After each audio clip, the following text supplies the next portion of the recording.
Trustees, July 14th, 2025 meeting is now called to order. We will now have roll call. Ms. Dressel. President Ragland, do we have a full board present? Thank you. And as our custom, we stand for and pledge allegiance to the flag of the United States of America and to the republic for which it stands, one nation, under God, indivisible, with liberty and justice for all.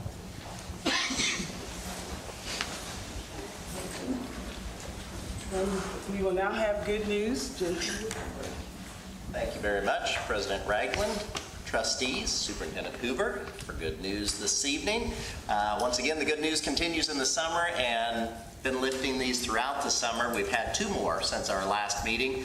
That is our new teacher orientation that takes place throughout the summer, and these just do extremely well. I think the most recent picture on social media has been viewed over 80,000 times. I mean, people love seeing these. So the main story is, of course, welcome to EVSC for all of these. And if you haven't heard us say this before, it does seem like a nice mix when you go down and talk to these groups. Some of us do that. And there's always quite a few that are veteran educators who are coming over to EVSC to teach. So that's always great. And then, of course, it's great to have an influx of new talent as well for those individuals who are fresh on their education degrees coming in to teach for the first time. So welcome to all of them. And those will still continue here for a brief time. Also with good news, not too long ago we had the annual bike giveaway. Trustee Kiefer, you and everybody that you're associated with doing that, and several of you were able to be there. What an incredible morning that was at Harrison High School, as you can see, and as I'm sure you heard when we had that event, that this organization has now provided over 5,000 bikes to students over the years, and it really is amazing. That gym floor was full of bicycles. We even had a family show up. They weren't exactly sure about the process. Got with Trustee Kiefer and some of the team, and they were able to make something happen with that student getting a bicycle as well, and those grandparents that were with that child. You talk about lighting up. I mean, it truly was special seeing that. So just kudos again to everyone involved. Also, speaking of kudos to everyone involved, and that is for all those individuals associated with this year's summer musical production, The Wizard of Oz. And what a great performance again, and so many people behind the scenes, on the stage, people not directly affiliated but with the foundation who make this possible. What a great learning experience for students. So happy with that.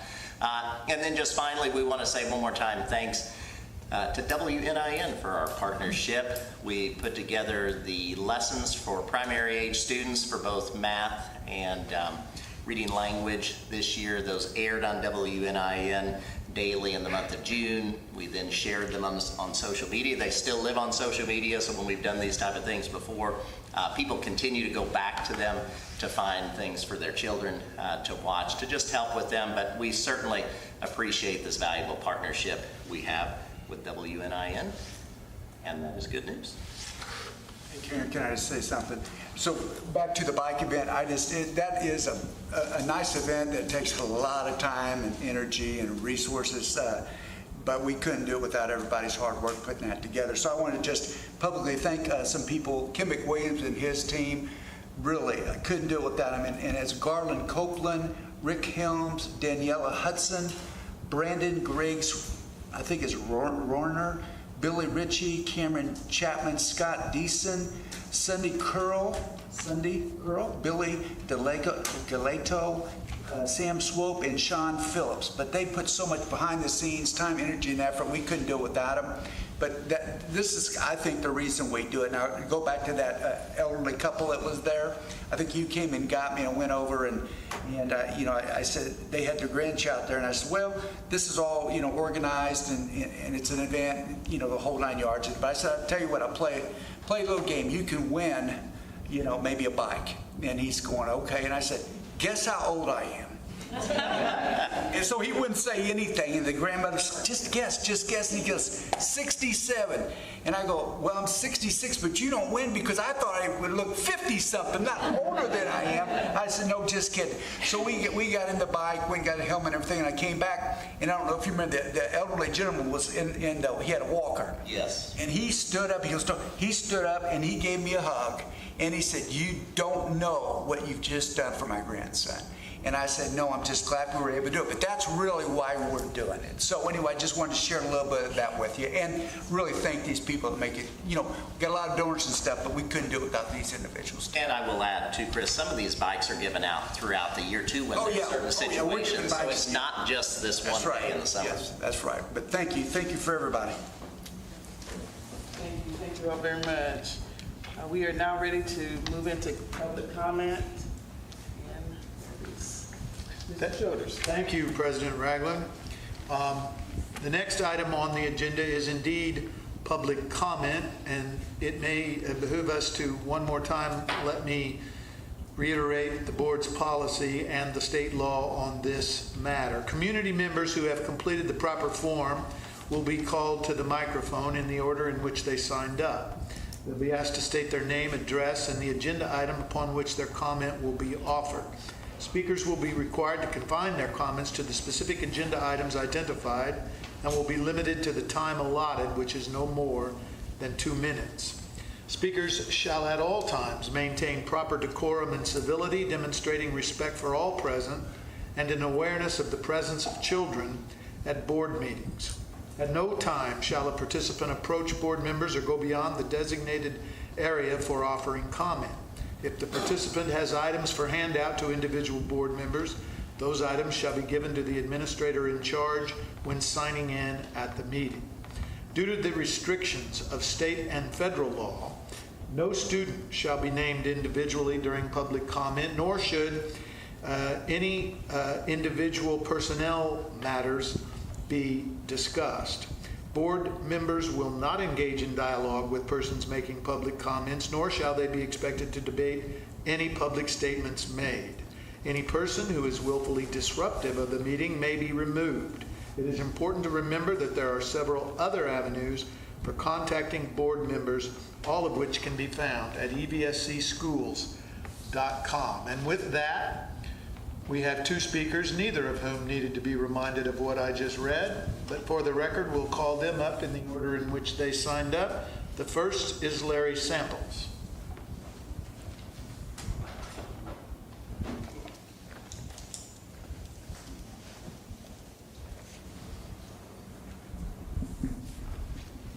Good evening, everyone. I want to make a few comments about PTAs, Mr. Hollingsworth's favorite subject. And especially I'm going to talk about Helfrich Park PTA, and that's Mr. Alfred's favorite PTA because his wife is a teacher there. 2 years ago, I went to Helfrich Park, that's my neighborhood school, and inquired about, what can I do to help out here? How can I volunteer? They said, join the PTA. And I didn't know it, I didn't think about it, but PTAs are pretty well wide open now. Anybody can join. As I said, I've been a member of Helfrich Park for 2 years. I'm impressed with a lot of things they do there. Megan Higgins, treasurer, and also puts out a nice newsletter, start of the year, 8-page newsletter. All the facts you want to know about Helfrich Park, plus a lot of their activities she lists. Actually, I went to Family Fun Night. This is where the kids and the parents both come, well attended, had games, music, food, entertainment for the kids, entertainment for the adults, and teachers made comments. What I liked about the comments from the teachers was we did not have to do anything to put this on. The PTA organized it, they ran it, they cleaned up afterwards.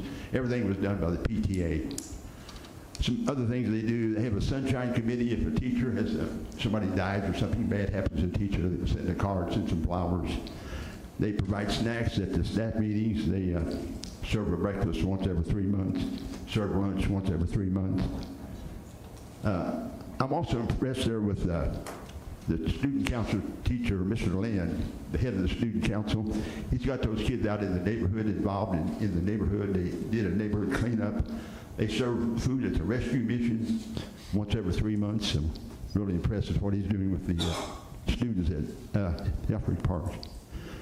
Also, I'm a board member for United Neighborhoods of Evansville, and I'd like to see more collaboration. The United Neighborhood Association is in the same boat as PTAs. They need bodies. So maybe some collaboration to improve, strengthen neighborhoods. Mayor Terry says strong neighborhoods build strong cities. Thank you, Larry. Our next speaker is Lori Young.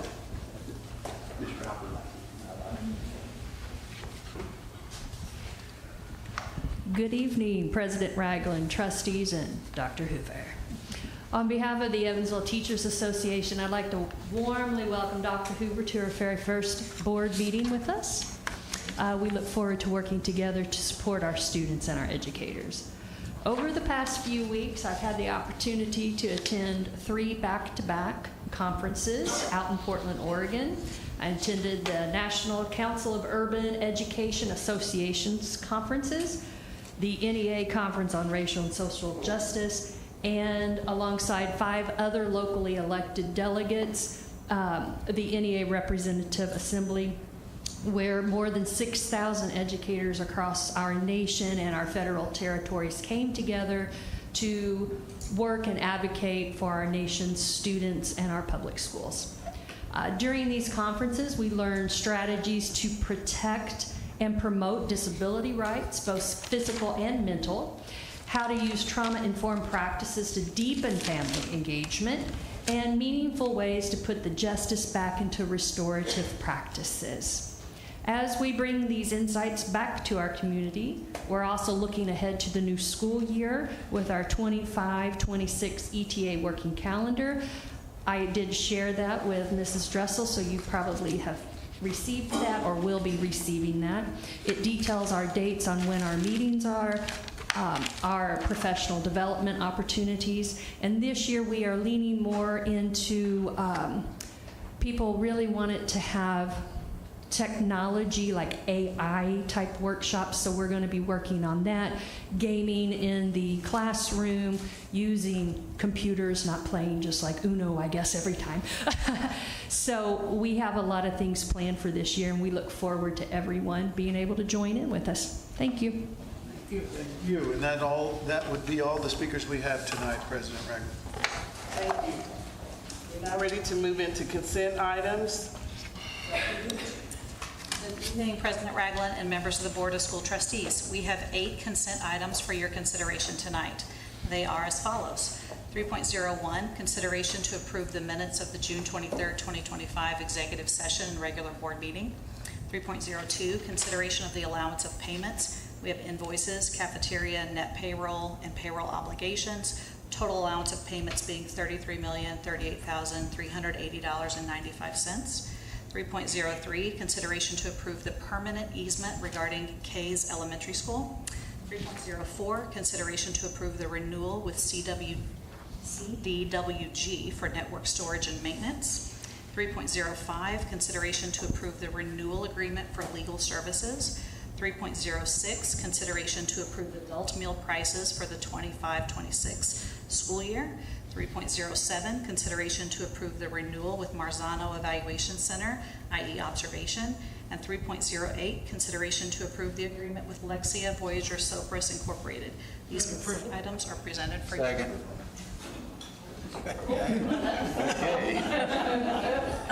Okay. Jumped again. Somebody's ready to go home. This got started. Okay, there has been a motion and a consent items. Are there any questions or discussion? Okay. Hearing none, all in favor signify by aye. Aye. Same sign opposed. That motion carries. Thank you. And we're now ready for personnel. Ms. Williams.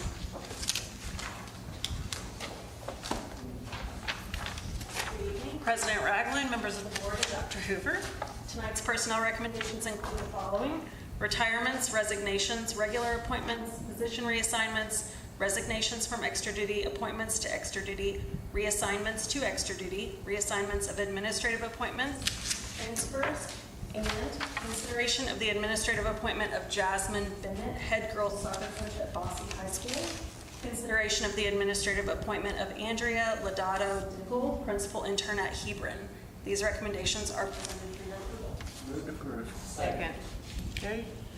Michelle, how are we doing with the hiring? Yep, nope, I'm glad you asked. When I did a comparison to the same board meeting last year, we are currently sitting with 12 less certified teaching vacancies and 10 less classified vacancies. So we are in a really good position. We are having lots of people apply. We are, yes, we're still able to successfully fill. So, yep, things are looking good.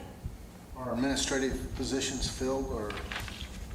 So we did have a reassignment tonight that will create an additional opening in an elementary school, but I don't anticipate a problem filling that either. Thank you.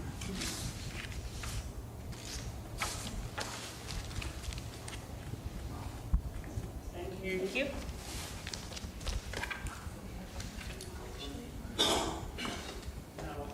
Motion. We got a motion and a second. Motion second. Okay. Just call for the vote. A motion and a second has been made to accept the personnel recommendations. Are there any questions or discussion? Hearing none. All in favor? Aye. Opposed, same sign. That motion carries. Thank you. And we are ready for action items. Rick Cameron. Good evening, President Ragland, members of the board, and Dr. Hoover. We bring this action item before you tonight. The Indiana Department of Education requires school corporations to annually readopt student residence verification policies. As such, we recommend policy 410, student residence verification for readoption. No changes have been made since its adoption last year. Second. A motion and a second has been made to accept the student residence verification policy 4010.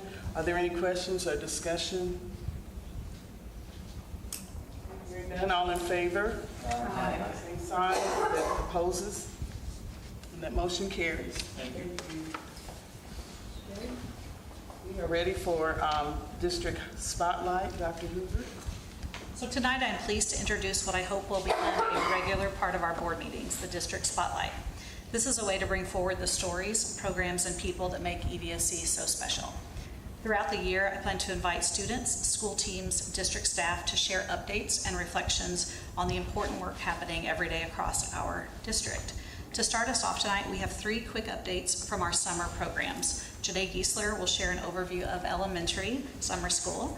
Then Rebecca Yarkey will recap our high school summer program, and Christina Legg will highlight the impact of our summer food service efforts.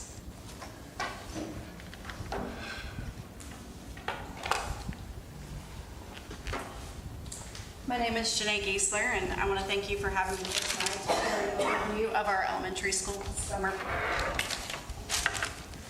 This summer, we had our program dates from June 2nd to the 27th. We had staggered start times from 8 to 12 or 9 to 1 o'clock.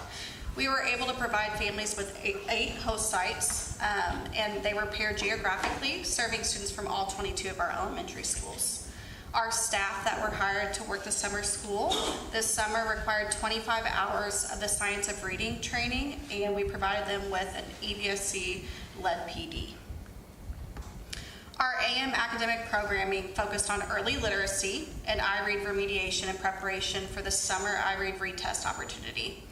Dr. Brooks, who is here tonight, was able to work with several community partners to provide PM enrichment opportunities, and the following community partners were that worked in collaboration with us throughout the summer. It was YMCA, YWCA, Dream Center, Potter's Wheel, and the Boys and Girls Club. We had a survey for staff, and I want to share a few takeaways with you from their feedback. Our targeted enrollment and literacy-focused approach this summer enabled intentional instruction and support, leading to improved student outcomes. We had a very positive response to the curriculum materials provided from Sandy Moore and her team. We had UFly Foundations, close reads, and differentiated small group support. They really valued that EVSC-led professional development and the student data tools that we equipped them with prior to their summer school teaching experience that enhanced their instructional effectiveness this summer. And also, we dedicated a position that I was fortunate enough to serve in this summer that provided our admin and our teachers with consistent communication, unified instructional practices, and provided responsive on-site support throughout both the planning process and through the duration of the summer school programming. We were able to serve 1,115 students across EVSC, and although iRead results are embargoed at this time, we are very hopeful that we are going to have many additional passers through our summer school programming. Thank you so much for allowing me to share with you tonight. Real quick, do we have a target that we're looking to hit, because they went through this summer part? Will we feel good that, I'm just making a number up, 50% more students passed or whatever it may be? Do we kind of have an idea where we want to be? I mean, where we want to be is that every one of them. I know. Every one of them passed. But I think, the state is doing quality checks, so we can't share, but we are going to have good news to share with you all about that. It was a very successful summer program. We're definitely grateful to Janae and all the teachers who worked so hard. And we look at that and we tweak it for the next year, if we can do this a little bit better or change this a little bit. Okay, sounds great, thanks. So was there a target percentage goal? Maybe we should ask. I mean, being very serious, like the goal was 100% of them to pass. And You so, said it better than I did, though. yeah. But, for the students who don't pass, the closer we get them, having that extra time, because they'll test again, and they'll test again, so. So when they go back to school, is there remediation? They continue to work with them? They will. There'll be an interventions when they get back, yes. And to clarify too, our second graders and our third graders were provided with an additional retest opportunity at the end of the instructional programming. And so it gives them that extra opportunity and takes off that additional stress of students and families for them to have that opportunity to be promoted to that next grade level through the state requirements. And for every second grader that passes, that means they don't, they've got their third grade test out of the way. That's great. Thank you. Thank you.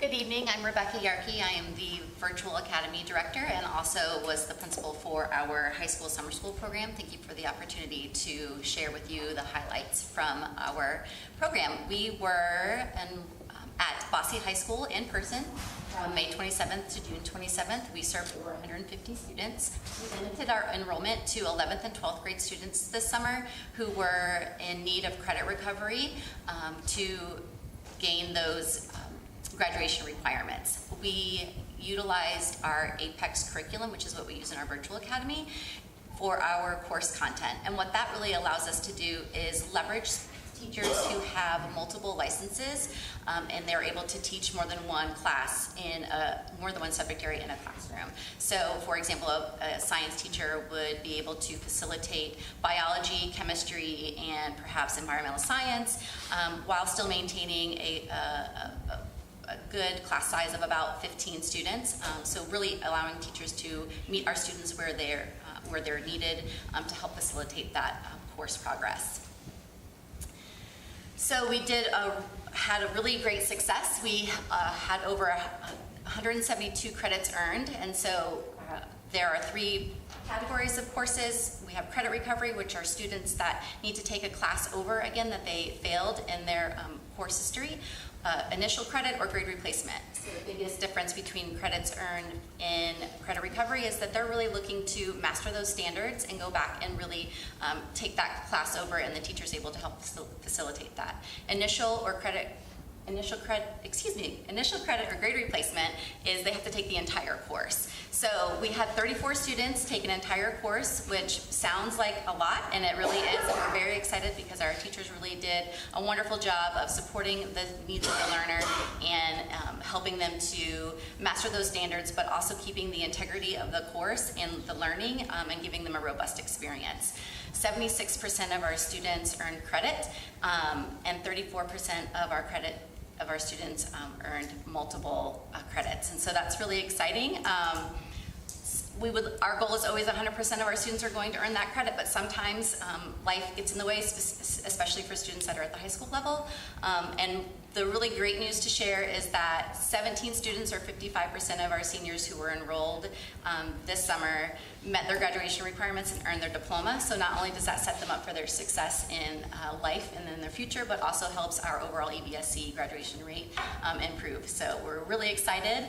Our key takeaway was the ability to, because we limited that enrollment, it was a very focused learning environment and really set up the conditions for success and being laser focused on that course and helping our students be successful. So, thank you. Did you say 34 were enrolled, or? 34 students earned initial credit or grade replacement. We had over 150 students, 159 total students enrolled in our summer school program. So, I'm sorry. Go ahead. So when they earn their credit, then they can get the diploma then? And so If they're a senior, it depends on their graduation requirements and how close they are to meeting those requirements. So for example, some students come to us and they only need 2 or 3 classes, and so they're able to quickly recover those classes and then earn their diploma. It just really is a case-by-case scenario where we audit those transcripts. We have a counselor that works with us and provides us an opportunity to hopefully get them from one credit to the next, and for our juniors, really helping to kind of right their ship as they move into their senior year and get ready for graduation. so this is for students 9 through 12. Historically it has been, but this summer we limited it to 11th and 12th grade students just to really provide that laser focused opportunity, and we saw the success with that. And compared to last year, we had more students earn more credits in this, if you compare 11th and 12th grade from last summer to this summer. So the ratio was higher, so we're really excited about that. Because I think the sense of urgency was there, and students that are in 11th and 12th grade, they kind of get it more in terms of what that deadline truly is compared to maybe some of the 10th graders. Yeah, only thing I was thinking, freshmen, if they have to go through it, they may think to themselves, wait a minute, I don't want to have to do this again next as a sophomore and a junior, you know what I'm saying? So I better, and I know there's a lot of different reasons why people don't do as well and need to recover credits, but that would be the benefit that I see. Yes, and to the other point, an unintended consequence may be some 9th and 10th grade students may feel that, oh, I won't be able to take summer school, so maybe I really should do the work that I need to do now. So we're hoping that would we'll see how things go for the years, but we're really excited to have such a high success rate, and students really came. Our teachers were really positive and excited about the overall focus, and I heard it many, many times that they were just very pleased with the overall learning environment and success rate. Thank you.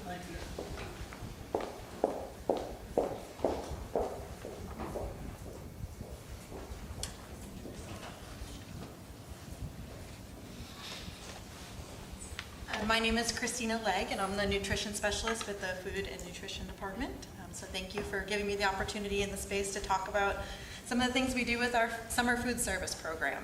So we have done the food service program for 25 years now. It first started in the year 2000. So it essentially provides free nutritious meals and snacks to any child under 18 years of age. So really, what we're trying to do is just kind of fill that void of children that rely on those meals during the school year for breakfast and lunch, and not having that opportunity during the summer months and being able to offer those meals for them. So this is a federally run program, and it's state administered. These are an example of a breakfast and a lunch that we served over the summer. So you can expect with these meals lots of whole grains. We do fresh fruits, fresh vegetables. And as the menu planner, I try to really incorporate some seasonal items as well. So we did watermelon, we did strawberries, and really just trying to make it as fun as possible. I had hot dogs on the menu one day, so it's kind of like a picnic theme, and just really making it a good experience for everyone that does come to enjoy these meals. So the communities we feed, we have 10 EVSC summer school sites. So any of the children enrolled in the summer schools benefit from the free breakfast and free lunch. And then each of those sites also allows a time period for anyone in the community to come in as a walk-in, and they can also benefit from the breakfast and lunch. We actually had a family of 14 that would come in every single day, every breakfast, every lunch, and Chief Ed was able to feed all of her children that way, and they were just so grateful that, we were doing that. Some of the other community outreach that we do that I feel like is a little less known is that our kitchens will provide the food for some summer programs. So we do Black Lemonade, we do Boys and Girls Club, and Young and Established. And then new this year, we actually were providing the food for Carriage House Apartments. So they would actually come, we would prepare it, they would come pick it up and serve it right out of the apartment complex. So the children never had to even leave their apartment complex, they could just receive the food there. And then you may or may not have heard that we partnered with Feed Evansville, and we also provided meals at Howell Pool. So anyone that was swimming at the pool, 18 and under, could come and also get a free lunch. So it was really just a way to make it as accessible as possible. I mean, you really can't get any more accessible than that. So we tried to meet people where they were. Earlier last week, I did a presentation for the Promise neighborhood, and someone from the Boys and Girls Club told me that their enrollment, that they're able to have as high of an enrollment as they are because we do this, and they're able to rely on us for those meals because normally that wouldn't be something they'd be able to provide. So that was pretty cool to hear and just to really understand that impact. And the numbers speak for themselves. We serve tons of breakfast, lunches, and snacks over the summer. So it's just a really great opportunity for us to, like I said, meet our community where they are, be able to feed as many people as we can. And we're really just so grateful for all of our staff that is there in the summer helping prepare the meals, all of the communities that we're able to partner with, and also just looking forward to different ways we can make it more accessible in the future. I got a quick question. Yep. So with all the things going on at the federal level, because this is federal funding, will that impact this particular program, do you know? As of right now, we don't have any answers on that, but not that we have in the pipeline right now. As far as we know, this will continue to move on, and we have high hopes for next summer to make it even better. Thank you.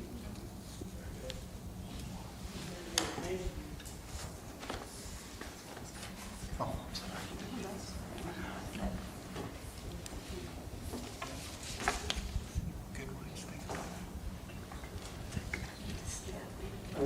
Now ready for information? And 7.01, Michelle Williams, consideration of the agreement with the Indiana testing. Good evening, President Ragland, members of the board, Dr. Hoover. Tonight, the Office of Human Resources is recommending approval of the utilization of Indiana Testing Incorporated as the new vendor for the required drug and alcohol testing of all EVSC CDL licensed holders.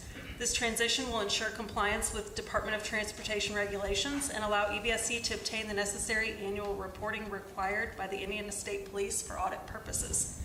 Indiana Testing Incorporated is a trusted provider serving the majority of school districts in our region, recognized for its expertise in DOT-regulated testing services, high level of customer service, and proper handling of all required documentation and testing protocols. This shift supports our continued commitment to student and staff safety while enhancing operational compliance. The per-screen cost will decrease slightly, resulting in an approximate savings of $2,000 over the course of the contract. The funding source is the Operations Fund. Thank you for your time and consideration, and I'm happy to answer any questions you might have. This is all random, of course. Correct. How long do the drivers have before they have to come in and report? Like from time of notification? I believe Ryan just has them report after their route's complete that morning. Okay.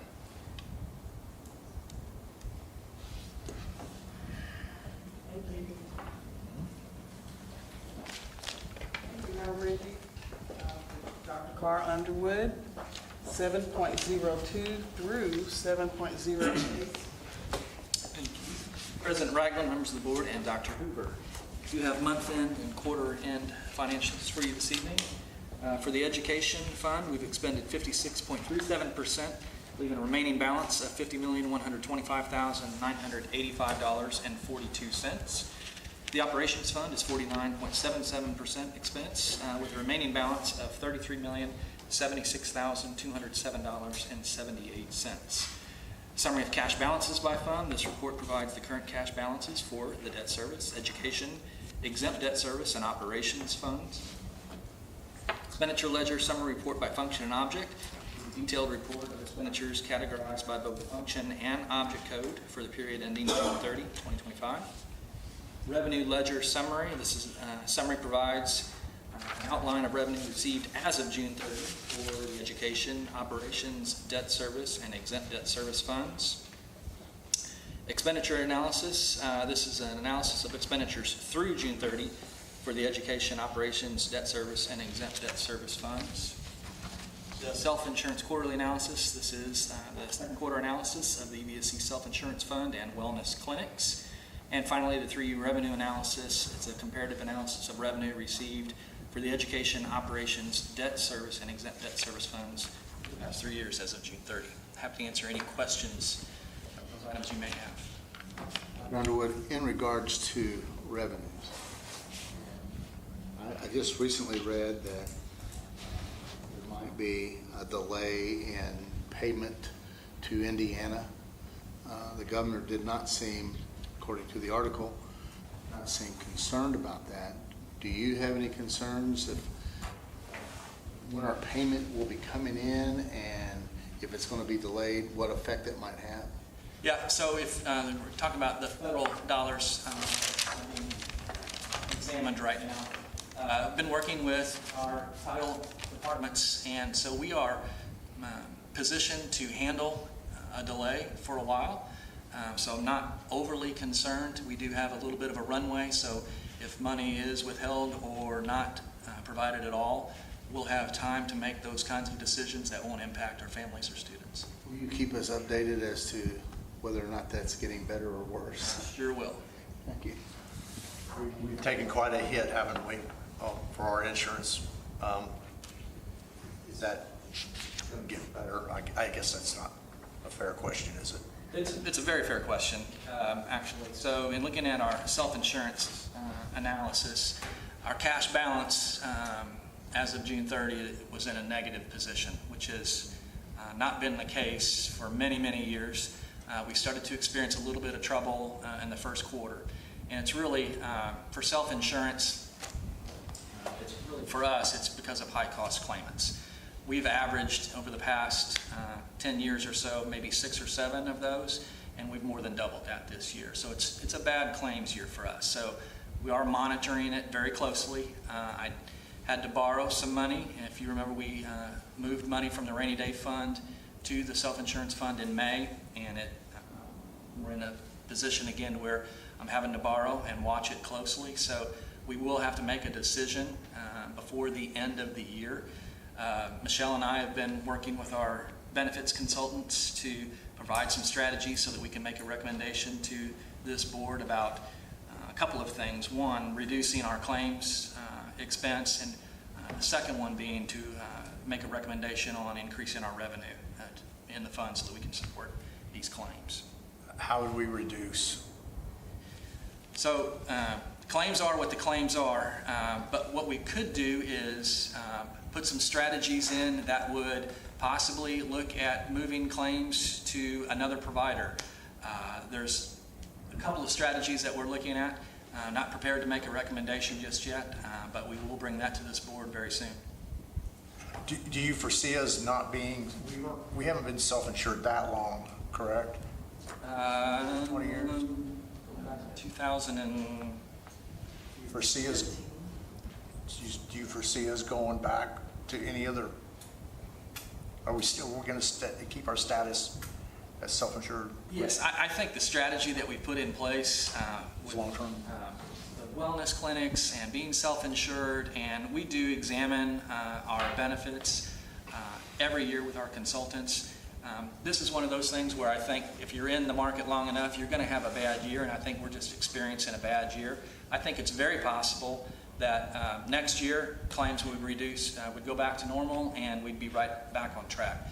But we want to prevent and put some strategies in place should that not be the case. So it's like the scripture, not if the storm hit, it's when the storm hits, and the storm hit, huh? It is. Okay. Yes, sir. And Carl, but we do have a secondary insurance for those large claims, though. What is it, 300,000? Yeah, we have a couple of things. We do have a specific stop loss, which is set at that 350,000. We also have reinsurance which is something that insurance or something that we put in place for this very situation. So our liability is capped at a certain amount. So we are covered in that regard as well. Are we in the middle of a contract now, or are we coming toward the end? Where are we at? We're in the middle of the contract right now. So it matures when? It's 1 year from now. That contract is really just, if it's within, it's to do the administrative portion. Correct. Right. Okay. So we start negotiating, we start looking at it probably after the first of the, right at the first of the year. Correct.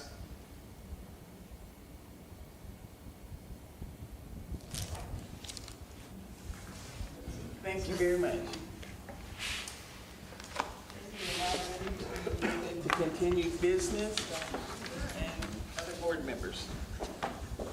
I have a few things. Jason, in good news, talked about new teacher orientations. We have had 5 sessions and we have 3 more before school starts. I did get a chance to pop in on the group last week to welcome them because they're first year. It's also my first year as superintendent, so that's neat. At last count, we have hired 97 certified staff and 64 have gone through orientation. This is part 1. Part 2 is closer to the start of school and really focused on those essentials for welcoming students. Also, as part of my entry plan, I have been able to meet with each of you individually to hear about priorities, and I appreciate your time and thoughtfulness. I've also been able to spend time with department leaders in the EVSC, learning more about their priorities, their challenges, their key initiatives. It's been good learning. I've also started to meet with community members and civic leaders. I have several the next few weeks as well. Those meetings are going really well. Just having an opportunity to listen and learn from people has been very advantageous.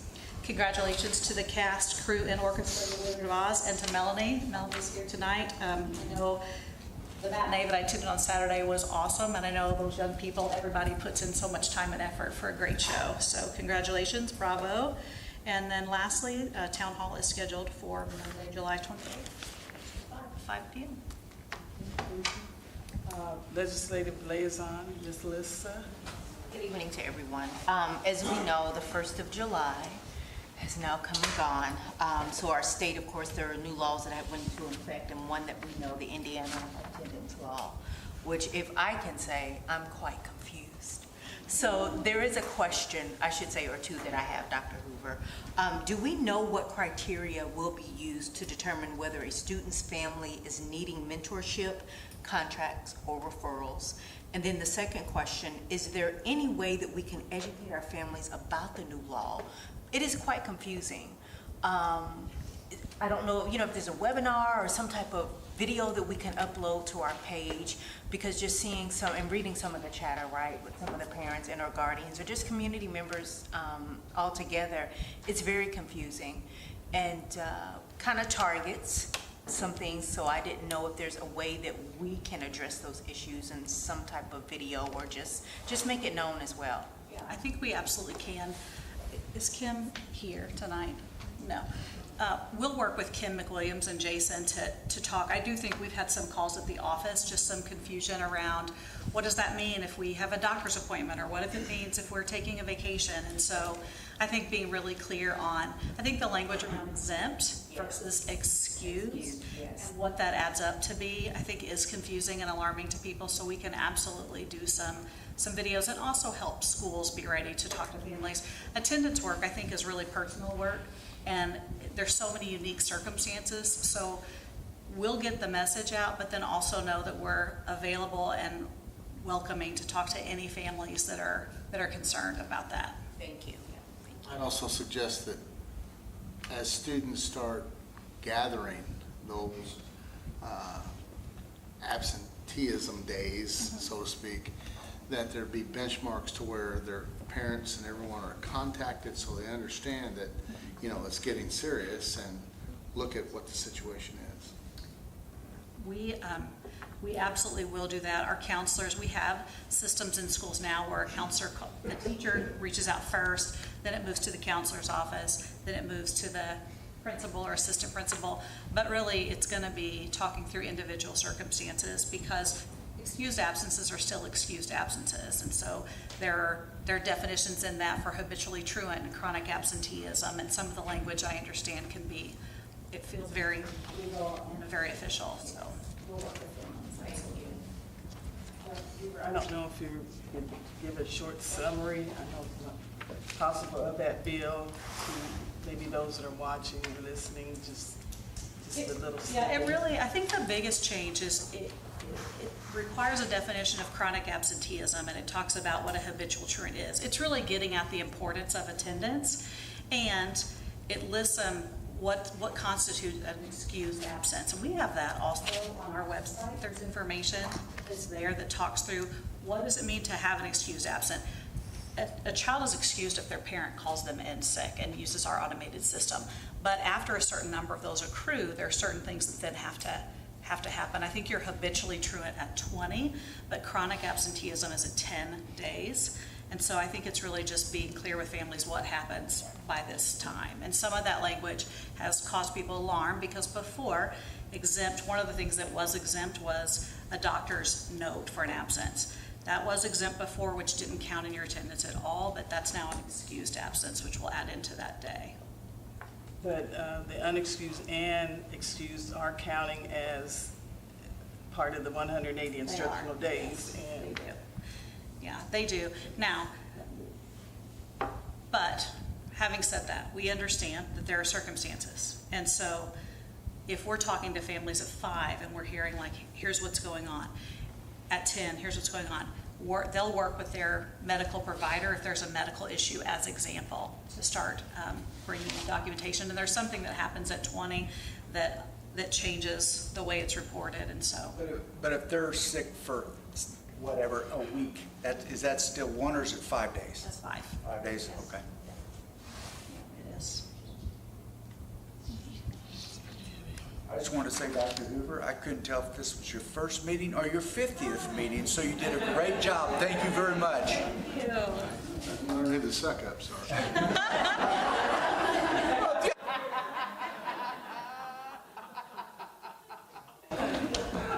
It's hard to say something nice and Doug's got to,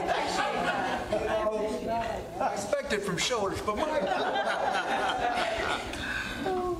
Okay, I don't know if there's anything else, any board members? I don't know what's wrong.